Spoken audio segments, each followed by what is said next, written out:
વાલા દર્શક મિત્રો, આ મોરના ટવકાર સાથે ગીરા ગુર્જરી ચેનલનો 34મો મણકો આપની સમક્ષ રજૂ કરવાનો લાવો લઈ રહ્યો છું. ઘણા વખતથી આપણે મળ્યા નથી, એનો જરા અફસોસ પણ છે, પરંતુ એની પાછળનું કારણ પણ કદાચ આપને ખબર જ હશે. મને એક જીવલેણ અકસ્માત નડ્યો હતો અને એના કારણે લગભગ 4 મહિના સુધી તો હું પથારીવશ રહ્યો એમ કહેવામાં અતિશયોક્તિ નથી. આજે આપણે એક વિશિષ્ટ વિષય ઉપર વાત કરીશું અને એ વિષય છે દીકરી. આ દીકરીનો વિષય મને કેમ સૂચ્યો? કારણ કે જે વખતે હું જીવલેણ અકસ્માતમાં પટકાયો એ વખતે બીજું કોઈ નહીં પરંતુ માત્ર ને માત્ર મારી માનેલી દીકરી. હું તો નિસંતાન દંપતી હતો અને મારા પત્ની તો 9 વર્ષ પહેલાં ગુજરી ગયા છે.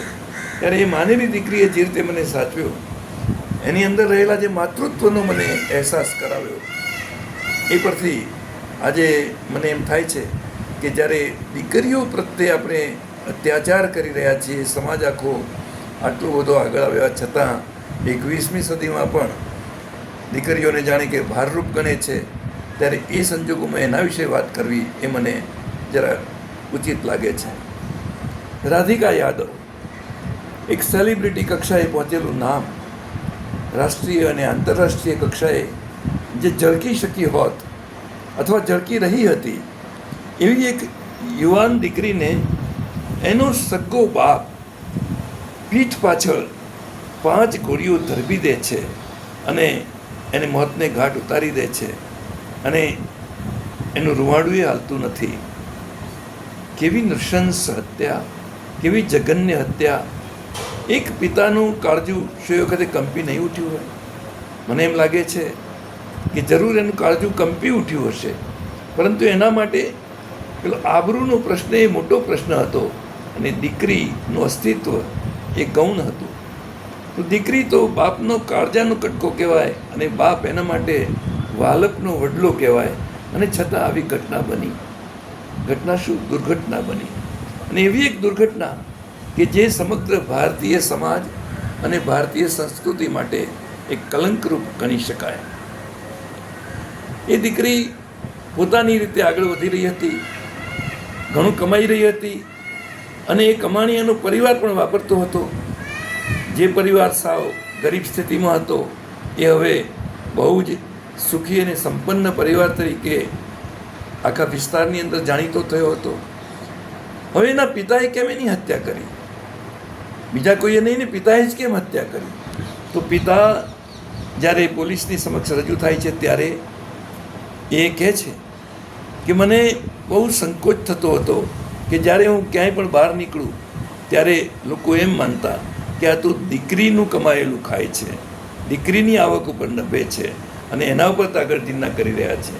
તો એક તો એ વાત હતી, અને બીજી વાત એ હતી કે દીકરી સમાજની અંદર એને યોગ્ય મૂર્તિઓ ન મળે તો ગમે ત્યાં બહારથી એનું કોઈ યોગ્ય પાત્ર હોય એની સાથે જવાની વાત કરતી હતી, જે પેલા રૂઢિચુસ્ત યાદવ પરિવારને કોઈ પણ સ્વરૂપે માન્ય નહોતું. છેવટે એક સમય એવો આવ્યો કે દીકરી તો હવે જાણે કે હાથથી ગઈ છે અને ક્યારેક એ આપણી આબરૂનો ધજાગરો કરશે એમ માનીને એના પિતાએ ચૂપચાપ, એને ખબર પણ ન પડે એ રીતે એ જ્યારે રસોઈ કરી રહી હતી, એ જે વખતે રસોડાની અંદર બેઠી બેઠી અથવા ઊભી ઊભી લોટ ગૂંધી રહી હતી, એ વખતે એની પીઠ પાછળ ભડાકા કર્યા અને ત્યાં જ લોહીનું ખાબોચિયું થઈ ગયું અને દીકરી એક જાણે કે તરફડીને મરી ગઈ. તો આ એક એવી ઘટના છે જે કદાચ જેણે પણ એના વિશે વાંચ્યું હોય, જેણે પણ એ વિડીયો જોયો હોય, જેણે પણ એ સમાચાર વાંચ્યા હશે, એની આંખ ભીની થયા વગર નહીં રહી હોય. એને પેલા પિતા તરફ પણ નફરત નહીં થઈ હોય, પિતા તરફ પણ એને અનુકંપા એટલા માટે જાગી હશે કે એ પિતા એક એવા સમાજમાંથી આવતો હતો જેમાં પરંપરા હતી. દીકરી એ જાણે કે આબરૂનું એક માપદંડ હતું અને દીકરી જો પોતાના કયામાં ન રહે, બીજા સમાજમાં પરણે અને એની કમાણી આપણે ખાવી પડે તો એ તો બહુ જ શરમજનક ગણાય. એવી માન્યતાવાળો એવો રૂઢિચુસ્ત એવો સમાજ, અને સમાજની બીકે આ માણસે પોતે એની નજર સામે તો એને ભડાકો ન કરી શક્યો હોત. એની નજર સામે, એની આંખ સામે આંખ મિલાવવાની કદાચ એની તાકાત પણ નહોતી. તો એટલા માટે એણે છુપાઈને ચૂપચાપ રસોડામાં બેસીને એની પીઠ ઉપર એને વાર કર્યો છે. આ બહુ જ એક કરપીણ અને જેને કહી શકીએ કે કરુણ એવી ઘટના છે, દારૂણ ઘટના છે. એનાથી બિલકુલ સામે છેડે એક પિતા એની દીકરીની ગૌરી વ્રત કરાવે છે. એને ગૌરી વ્રતના જે જવારા વાવ્યા હોય છે એ જવારાને એ પાણીમાં તરતા મૂકવા માટે, ડૂબાડવા માટે એ જાય છે અને ત્યાં જરાક ઊંડી ઉતરે છે અને એમાં ને એમાં એ પાણીમાં ગરકાવ થઈ જાય છે. ત્યારે પેલી નાનકડી દીકરી કે જેણે પહેલી વખતે આ ગૌરી વ્રત કર્યું છે, 5 વર્ષની દીકરી, એ રાડ પાડી ઉઠે છે. એ જુએ છે કે જવારા તો ત્યાં પાણીની અંદર ડૂબાડ્યા, પણ સાથે ને સાથે એનો પિતા પણ ડૂબી રહ્યો છે. એ વખતે એને બચાવનાર કોઈ નથી અને પિતા, એની લાશ હજી સુધી જાણે કે મળી નથી. ત્યારે એક અજાણ્યા માણસને, એક રિક્ષાવાળાને એ બતાવે છે કે મારા પપ્પા ત્યાં આગળ ગયા, જવારા ડૂબાડ્યા અને પોતે પણ ત્યાં ડૂબી ગયા છે, તણાઈ ગયા છે. અને એ વખતે જે એના ચહેરા ઉપર જે હાવભાવ છે, જે આક્રંદ છે, એ જે રીતે રડી રહી છે, જે કાકૃતિ કરી રહી છે કે મારા પપ્પાને કોઈ શોધી લાવો, મારા પપ્પા મારે જોઈએ છે. તો દીકરી એના માટે પિતાથી વધારે મૂલ્યવાન બીજું કોઈ હોતું નથી. માતા કરતાં પણ એ પિતાને વધારે લાડ કરતી હોય છે, વહાલ કરતી હોય છે અને પિતાને પણ એ દીકરી માટે જીવવું અને મરવું ગમતું હોય છે. પરંતુ એ જ દીકરીને એક પિતા ગોળીએ ધરબી દે છે, બીજો એક પિતા એના માટે એ જવારા ડૂબાડવા માટે પોતે ડૂબી જાય છે અને એને એકલી મૂકીને ચાલ્યો જાય છે. આપણી પરંપરામાં આ દીકરીઓ એક જાણે કે સાક્ષાત દેવીઓ જેવી છે. ઉમાશંકર જોશીએ એક સરસ કવિતા લખી છે.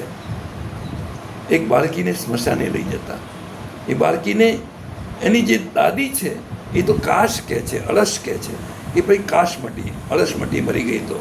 પરંતુ આખું ગામ, એની માં સુદ્ધા એ પણ એ રડવાનું આવે તો ખરું, પરંતુ રડવાનું પસંદ કરતી નથી કે ચલો ભાઈ દીકરીનો અવતાર છે, છૂટી ગઈ.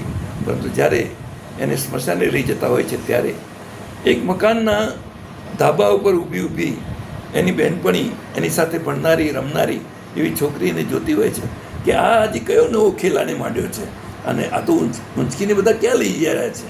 અને જ્યારે એને ખબર પડે છે કે તો મરી ગઈ છે ત્યારે એ ધ્રુસકે ને ધ્રુસકે રડી પડે છે, રાડ પાડી ઉઠે છે.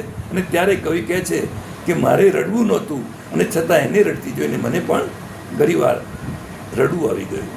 મિત્રો, આજે આ દીકરી વિશેની વાત કરીને હું મારી વાત પૂરી કરું છું. મને લાગે છે કે તમને આ બધું આ એપિસોડ ગમતા હશે અને સબસ્ક્રાઈબ કરજો અને ફરી વાત પાછા મળીશું.